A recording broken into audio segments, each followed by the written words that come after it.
నిక్కను తర్వాత ఆత్మనిక్కను వ్యక్తి పుట్టాలని ఈ రోజు దేవుని ఆలయంలో దేవుని వాక్యం విన్న మన సంఘము వాడు నీళ్ళనిక్క జన్మించిన మనము ఈరోజు మనకి మనమే ప్రశ్న చేసుకోవాలా. నీకు ఈరోజు నీళ్ళలో కుటుంబవాళ్ళు నీళ్ళనిక్క మేము జన్మించున్నాం, కానీ మేము ఇంకా ఆత్మలో మేము జన్మించలేదు. ఆత్మలో జన్మించాలంటే మనం ఏం చేయాలా? ఆత్మలో మనం జన్మించాలంటే ఒక వ్యక్తి పరలోక రాజ్యాన్ని పొందుకోవాలంటే, ఒక వ్యక్తి పరలోక రాజ్యాన్ని సంపాదన చేసుకోవాలంటే ఆ వ్యక్తి నీళ్ళనిక్కను తర్వాత ఆత్మనిక్కను పుట్టినారు. ఒకవేళ దేవుని వాక్యం వినిన మనలో ఎవరైనా ఇంకా ఒకవేళ బలహీనతతో కానీ, ఒకవేళ ఇంకా వేదనతో కానీ, ఒకవేళ ఇంకా రోగంతో కానీ ఉండాలి. కారణం ఏమంటే నువ్వు ఇంకా శరీరంలోనే ఉన్నావు, నువ్వు ఇంకా శరీరంలో మాత్రమే నువ్వు జన్మించున్నావు. దానికి నీకు ఇంకా ఉండే బలహీనత పోలే, దానికి మనం ఇంకా పీడిస్తానే రోగం పోలే. కానీ ఒకసారి ఒక వ్యక్తి ఆత్మలో జన్మిస్తే ఆత్మ మిమ్మల్ని నడిపిస్తుందని దేవుని వాక్యం అంటారు. యేసు క్రీస్తు ప్రభు నికోదేము అంటాడు, దేహం ఇంకా పుట్టింది దేహమే, ఆత్మ ఇంకా పుట్టింది ఆత్మే. నువ్వు శరీరానికి సంబంధపడిన క్రియలు ఎన్ని చేసినా మన ఇంకా వచ్చినది తిరిగా నువ్వు మనకే పోతావు. కానీ ఒకసారి నువ్వు ఆత్మనికాను జన్మిస్తే,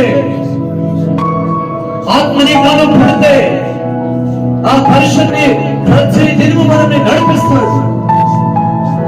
ఈరోజు ఎవరైనా మనము దేవునికి సమర్పణ చేసేవాడంటే ఈ రోజు నుంచి నేను ఆత్మనిక నేను పుడతాను, ఈ రోజు నేను ఆత్మనిక నేను పుడతాననేవాడు ఎవరైనా ఉంటే మనము స్వరాలు తీసి మనం ప్రార్థన చేద్దామా? మనము దేవునికి ఒప్పించి ప్రార్థన చేద్దామా? యేసు ఈ రోజు వాక్యం ద్వారా నా జీవితానికి నువ్వు మాట్లాడిన దానికి నీకు స్తోత్రం అయ్యాలి ఒప్పించి మనం ప్రార్థన చేద్దాం. దేవుని వాక్యం మనకి స్వస్థంగా చెప్తాం. దీక్ష స్థానం ఇచ్చే యోహాను అంటా ఉన్నాడు, బోధన చేసింది ఎవరు? ఆ బోధన ఎవరంటే ఇదే. ఎవడైనా కానీ ఒక వ్యక్తి కొంచెంగా వ్యక్తి జన్మించకపోతే వాడు దేవుని రాజ్యాన్ని వాడు చూసేదానికి సాధ్యం లేదు. ఇంకా దేవుని వాక్యం ఇచ్చాడు. మనము ఎవరైనా కానీ ఇంకా మనం ఎవరైనా కానీ కొంచెంగా మనము జన్మించకపోతే దేవుని రాజ్యాన్ని మనము పొందుకోవడానికి సాధ్యం లేదు. కాబట్టి ఈ రోజు మనమే మనకు ఒప్పించి ప్రార్థన చేద్దాం.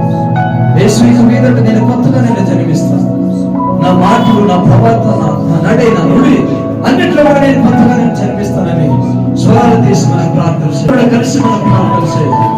నమ్మని మహడವಾಗಿ ಪ್ರೀತಿಸುವ ತಾಯಿ ಯೇಸುವೇ ಸ್ತೋತ್ರ. ಒಳ್ಳೆಯ ಕಾಲ ಸಮಯದಲ್ಲಿ ಪರಿಶುದ್ಧಾತ್ಮವೇ ನೀನು ಮಾತನಾಡಬೇಕಾದ ಸ್ತೋತ್ರ. ಇಲ್ಲಿ ಹೇಳಿರುವಂತೆಲ್ಲ ಮಾತುಗಳು ಇದು ನನ್ನ ಮಾತುಗಳಲ್ಲ, ಇದು ಕೇವಲ ತಂದೆ ಮಗ ಪರಿಶುದ್ಧಾತ್ಮ ದೇವರ ಮಾತುಗಳು ಮಾತ್ರ. ಯೇಸು ಇದು ಒಬ್ಬನು ಹೊಸದಾಗಿ ಹುಟ್ಟದಿದ್ದರೆ ಅವನು ದೇವರ ರಾಜ್ಯಕ್ಕೆ ಬರಬಾರದು ಎಂಬುದಾಗಿ ಯೇಸು. ಹೌದಪ್ಪ, ಯೇಸು ನಿಕೋದೇವನಿಗೆ ಹೇಳಿದರು, ನಿಕೋದೇವನೇ ನಾನು ನಿನಗೆ ನಿಜ ನಿಜವಾಗಿ ಹೇಳ್ತಾ ಇದ್ದೇನೆ, ಒಬ್ಬನು ನೀರಿನಿಂದಲೂ ಆತ್ಮನಿಂದಲೂ ಹುಟ್ಟದಿದ್ದರೆ ಅವನ ದೇವರ ರಾಜ್ಯವನ್ನು ಕಾಣಲಾರನು. ಯಾಕೆಂದರೆ ದೇಹದಿಂದ ಹುಟ್ಟಿದ್ದು ದೇಹವೇ, ಆತ್ಮನಿಂದ ಹುಟ್ಟಿದ್ದು ಆತ್ಮವೇ. ಯೇಸು ಇದುವರೆಗೆ ಅನೇಕ ಮಕ್ಕಳಪ್ಪ ದೇಹದಲ್ಲಿ ಹುಟ್ಟಿದ್ದಾರೆ. ಇನ್ನು ಮೇಲೆ ಸತ್ತಿನ ಮಕ್ಕಳು ಸ್ವಾಮಿ ಆತ್ಮದಲ್ಲಿ ಹುಟ್ಟಲಿಕ್ಕೆ ನೀನೇ ಸಹಾಯ ಮಾಡಬೇಕದಕ್ಕಾಗಿ ಸ್ತೋತ್ರ ಮಾಡ್ತೀನಿ.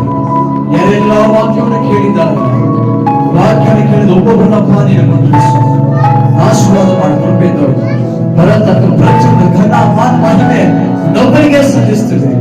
ಕೃಪೆతో ನಡೆಸಿ ಬಲಪಡಿಸು. ಪ್ರಾರ್ಥನೆ ಕೇಳಿದಕ್ಕಾಗಿ ಸ್ತೋತ್ರ ಮಾಡುತ್ತಾ ಯೇಸುವಿನ ಮುದ್ದಾದ ನಾಮದಲ್ಲಿ ತಂದೆ.